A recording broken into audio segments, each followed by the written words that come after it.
Bonjour et bienvenue dans cette nouvelle vidéo. Je suis Sam de Phone Android et aujourd'hui je vous propose un test. Il s'agit du MacBook Air M2, le dernier MacBook Air de chez Apple. Ce MacBook Air est l'un des deux ordinateurs d'Apple à bénéficier du nouveau processeur de la firme, le M2. C'est un processeur qui est plus puissant que son prédécesseur, le M1, mais il est tout autant économe en énergie. Le prix de départ de ce MacBook Air M2 est de 1499 €, soit quand même 300 € de plus que son prédécesseur. Moi, personnellement, ça me fait mal. Ça me fait d'autant plus mal que le MacBook Air M1, moi je l'avais adoré, on l'a testé sur cette chaîne et d'ailleurs il y a un lien qui apparaît au-dessus de ma tête. Quant à la plus grosse configuration du MacBook Air M2, elle frôle les 3000 € quand même. 3000 € pour un ultra portable, c'est quand même vachement cher. Vous avez certainement dû voir sur YouTube et sur internet beaucoup de tests de ce produit. Nous n'allons donc pas refaire encore une fois un test comme d'habitude avec tout un tas de spécifications techniques. Non, aujourd'hui j'aimerais plutôt me concentrer sur les points que j'aime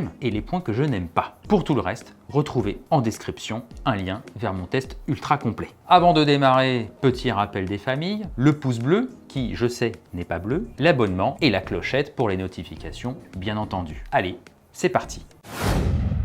Commençons comme d'habitude avec un petit unboxing parce qu'il n'y a pas grand chose dans cette boîte comme d'habitude. On ouvre, on tombe directement sur le MacBook Air. On retrouve ici un câble de charge USB type C vers MagSafe. Il est beaucoup plus solide que tous les autres câbles qu'il y avait avec les MacBook Air et les MacBook Pro précédents. Sous la petite lecture, nous retrouvons un chargeur. Ici, il s'agit d'un chargeur 35 watts avec une double entrée. Ça veut dire que vous avez 35 watts sur l'entrée A et l'entrée B. Il y a également un chargeur 30 watts avec un seul port, c'est l'option de base. Et il y a également un chargeur 67 watts avec un seul port uniquement, ça c'est pour la charge ultra rapide. Voilà, c'était un unboxing qui est ultra rapide. On va passer maintenant au design du produit.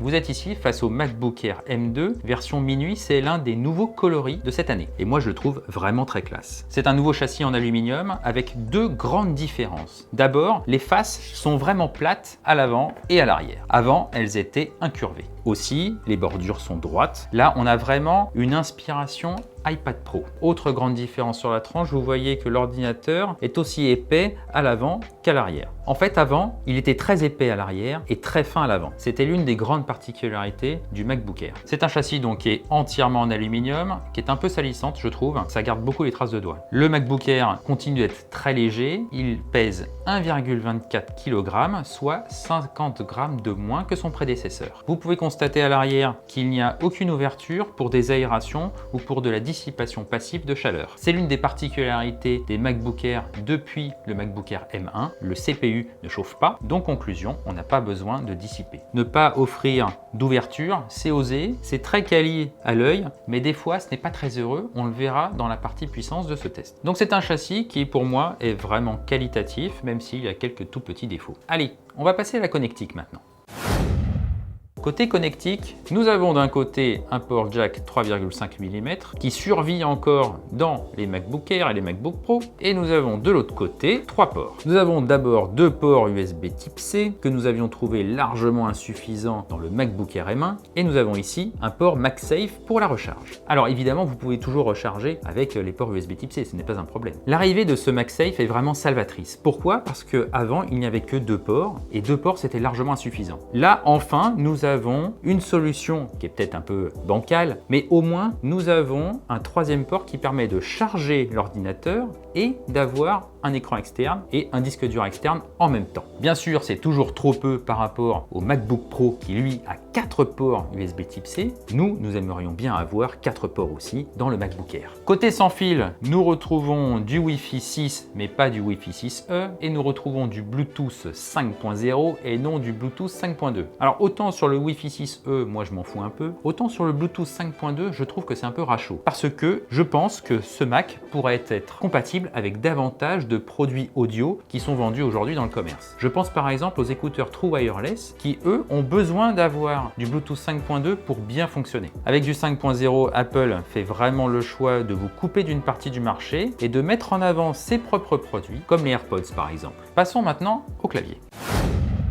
Alors, le clavier, c'est un clavier Magic Keyboard, 79 touches, très classique avec le T inversé qui va bien. C'est un clavier qui est légèrement plus large et légèrement plus profond. On voit d'ailleurs que les touches fonction qui sont en haut, elles ont été largement agrandies. Et bien sûr, nous retrouvons en haut à droite la touche de mise en marche dans lequel on retrouve le Touch ID. Il n'y a évidemment pas de Touch Bar ici, c'est un équipement qui reste réservé au MacBook Pro. Moi, je trouve que ce clavier est très agréable à utiliser. D'ailleurs, j'ai écrit une grande partie du test que vous retrouvez en description avec ce clavier. Sous le clavier, nous retrouvons un trackpad, multitouch bien entendu, et compatible Force Touch, ça veut dire que quand vous appuyez très fort dessus, ça fait le double clic. C'est un trackpad qui est légèrement plus petit que ceux des MacBook Pro. En plus, Apple n'utilise pas les coins du trackpad pour des raccourcis dans le système d'exploitation, et ça aussi, moi je trouve ça dommage. Dernière petite remarque sur cette partie de l'ordinateur, vous remarquez qu'il n'y a plus de haut-parleurs qui flanquent le clavier. Maintenant, il y a 4 haut-parleurs qui sont dans la charnière,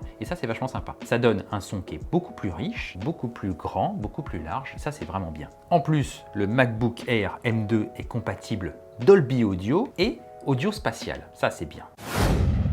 On va maintenant s'intéresser à la partie supérieure. Un écran qui passe de 13,3 à 13,6 pouces sans pour autant augmenter les dimensions du châssis. Comment ça a été fait? Eh bien évidemment, vous avez la solution ici. Il y a une encoche. C'est le premier Mac avec une encoche. Une encoche qui héberge bien entendu le capteur de luminosité, etc. Mais surtout la nouvelle webcam FaceTime 1080p en visio, ça c'est formidable. Alors évidemment, ça a beaucoup de conséquences sur l'interface que vous avez à l'écran. Vous avez bien entendu ici les menus et ici les notifications, mais surtout si vous avez trop de menus qui s'affichent ici, et ben ça sera chassé par l'encoche et ça c'est pas joli. On va faire une petite démonstration avec Chrome par exemple, qui a beaucoup d'onglets là-haut, et vous voyez, fenêtre et aide ont été chassés à droite parce qu'il n'y avait pas assez de place pour aller à gauche. Alors évidemment, ce n'est pas de la faute d'Apple, c'est plutôt de la faute de Google qui n'a pas voulu adapter Chrome à cette nouvelle configuration de l'écran, mais quand même, c'est moche. Et puis Chrome, c'est pas le seul, hein. Il y a aussi Microsoft avec Word. Si vous mettez un contenu en full screen, évidemment, les deux espaces autour de l'encoche vont être occultés pour retrouver en fait un format d'écran plus classique. Nous sommes face à une dalle LCD, la luminosité maximale annoncée par Apple est de 500 nits, nous avons mesuré 470 nits. Le delta E de cette dalle est de 1,9, ce qui est très bien, mais ce qui est un peu moins bien que les 1,2 du MacBook Air M1. Enfin, comme c'est une dalle LCD, les contrastes ne sont pas infinis, ici ils sont de 3100 pour 1. Nous allons maintenant parler de l'intérieur de la bête, batterie et puissance. À l'intérieur de ce joli MacBook Air M2, vous avez donc le processeur M2 qui se décline en deux versions, une avec un GPU octa-core et une avec un GPU décacore. Le SoC M2 est vraiment plus puissant que le M1, mais c'est surtout au niveau GPU que la différence se fait sentir. Là, on a vraiment un écart incroyable. Un écart suffisant d'ailleurs pour faire tourner des jeux comme Tomb Raider par exemple, et puis Divinity Original Sin. Et ça, ce n'était pas possible avec le M1. J'ai installé Steam sur ce MacBook Air M2 et franchement, il y a quand même beaucoup de titres qui tournent vraiment bien là-dessus. Attention cependant, si vous dites puissance pour jouer, et ben vous avez aussi tous les désagréments qui vont avec. Bah d'abord, la chauffe. On nous avait promis un MacBook Air M2 qui ne chauffe jamais, et ben finalement si, il chauffe quand vous jouez. Et j'ai peut-être l'impression aussi qu'un bon Photoshop ou un Premiere, ça pourrait le faire chauffer aussi. Autre désagrément, si vous commencez à jouer, l'autonomie va fondre et donc conclusion, vous allez arriver à une autonomie globale de 3h30. Alors 3h30, c'est pas mal, c'est pas fou non plus. C'est normal d'une certaine manière. Ce MacBook Air n'a pas été fait pour être un PC gamer. Et d'ailleurs, si vous ne jouez pas, ce MacBook Air M2 est un régal. Si vous avez des usages qui sont classiques, bureautiques, web, réseaux sociaux, une journée et demie, tranquille. Cela veut dire donc qu'il y a une augmentation de l'autonomie entre le MacBook Air M1 et le MacBook Air M2. Cette augmentation est due bien sûr au M2, mais aussi à l'augmentation de la capacité de la batterie qui passe de 49,9 à 52,6 Wh. Pour charger cette batterie, vous avez bien sûr les options dont nous avons parlé en début de vidéo, le chargeur 30 watts, le chargeur 35 watts et le chargeur 67 watts. Avec les chargeurs 30 et 35 watts, vous rechargez cet ordinateur en 30 heures. 30 heures, c'est un peu long. Alors, c'est si vous utilisez un chargeur d'iPhone, par exemple, là ça va durer 30 heures. Avec les chargeurs 30 et 35 watts, vous rechargez cet ordinateur en 3 heures et 30 minutes environ. Avec le chargeur 67 watts, vous pouvez le recharger en moins de 2 heures. Et bien sûr, ces délais sont valables aussi bien pour les ports USB que pour le port MagSafe. Finissons ce test en parlant du système d'exploitation et de l'écosystème Apple. Le MacBook Air fonctionne sur macOS Monterey, une version qui sera remplacée en septembre 2022 par Ventura. Monterey apportait plusieurs améliorations à macOS. D'abord, on pouvait faire de la visio à plusieurs. Ensuite, il y a dans Safari une nouvelle gestion d'onglets. Ici, vous avez par exemple 2 groupes d'onglets. Les groupes d'onglets, c'est vraiment la grande nouveauté de Safari dans Monterey. Et il y a Universal Control. Universal Control, pour moi, c'est la fonction magique de Monterey. Ça vous permet de contrôler un autre appareil Apple. Alors pas tous bien entendu, mais depuis ce MacBook Air par exemple, je peux contrôler un autre MacBook Air, ou un MacBook Pro, ou un iPad, ou un Mac Studio, ou un Mac, enfin bref, tout quoi. Universal Control vous permet de vous immiscer en fait dans un autre ordinateur et d'utiliser ses applications et d'aller shipper un petit peu ses fichiers, etc. Il n'y a même pas besoin de configurer quoi que ce soit. Il suffit que les deux appareils soient sur le même réseau Wi-Fi et il suffit que les deux appareils soient configurés avec un même compte Apple. Faisons une petite démonstration d'Universal Control. Nous avons ici un MacBook Pro, c'est mon ordinateur personnel, et ici nous avons le MacBook Air M2 qui est l'ordinateur de prêt. Je prends l'ordinateur de prêt, dedans il n'y a pas Word, mais pourtant j'ai besoin d'écrire quelque chose. Donc qu'est-ce que je fais? Je vais aller shipper celui qui est à côté. Pour ça, il suffit juste de prendre la souris et d'aller tatillonner un petit peu à gauche. Oh, mais qui vois-je? Tout d'un coup, il y a une fenêtre qui s'ouvre en disant mais est-ce que là, j'irai pas à côté? On force à gauche, on force à droite, on force en haut, en bas, on sait pas. Ah, allez, toc. Oh, et ben voilà, ça y est. Avec le MacBook Air, je suis en train de contrôler le MacBook Pro. Ici, j'ai ouvert un document. Ici, je vais faire test phone Android. C'est quand même top, Universal Control. On va sauvegarder, on va le mettre sur le bureau. Toc, je ferme ici, c'est parfait. Mais j'ai besoin de ce document. Sur ce MacBook Pro, il me sert à rien ce document.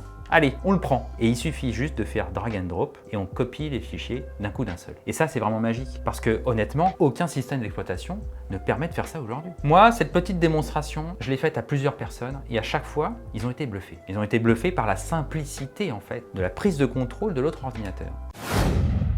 Alors, qu'est-ce que je pense de ce MacBook Air M2? Je pense que c'est une très belle évolution du MacBook Air M1. Il y a une amélioration au niveau du châssis, il y a une amélioration au niveau de l'écran. Bien sûr, tout le monde n'aime pas l'encoche, mais vraiment, on a une surface d'affichage qui est un peu plus grande. On a un poids qui est allégé, on a un nouveau port MagSafe très pratique, on a un clavier qui est plus grand, on a un système audio qui a été amélioré, on a une incroyable interactivité avec l'écosystème Apple, et puis il y a bien sûr cette autonomie qui a été améliorée. Nous aurions pu intégrer la puissance du M2 dans cette liste, mais nous préférons ne pas le mettre. Pourquoi? Parce que effectivement le M2 est plus puissant, mais en même temps est-ce que cette puissance était vraiment nécessaire dans un produit tel que celui-ci? Oui, j'aime bien jouer et franchement mon orgueil est ravi de voir ce MacBook Air M2 lancer des gros jeux, mais est-ce que c'était vraiment utile? En revanche, le vrai souci de ce MacBook, c'est clairement son prix. Il est 300 € plus cher que son prédécesseur, et 300 € c'est quand même une somme, surtout sur une fourchette entre 1199 € qui était le prix du M1 et 1499 € qui est le prix du M2. Le pourcentage, eh ben, il est énorme. Autant le MacBook Air M1 était une révolution abordable, autant le MacBook Air M2 est une évolution qui est moins abordable justement. Et ça, c'est vraiment très frustrant. Voilà qui conclut donc mon test du MacBook Air M2. Merci beaucoup de l'avoir suivi jusqu'au bout. Si vous avez des questions, bien sûr, on se retrouve en commentaire pour continuer la discussion. Nous nous retrouvons très bientôt sur la chaîne Phone Android pour une nouvelle vidéo. D'ici là, portez-vous bien.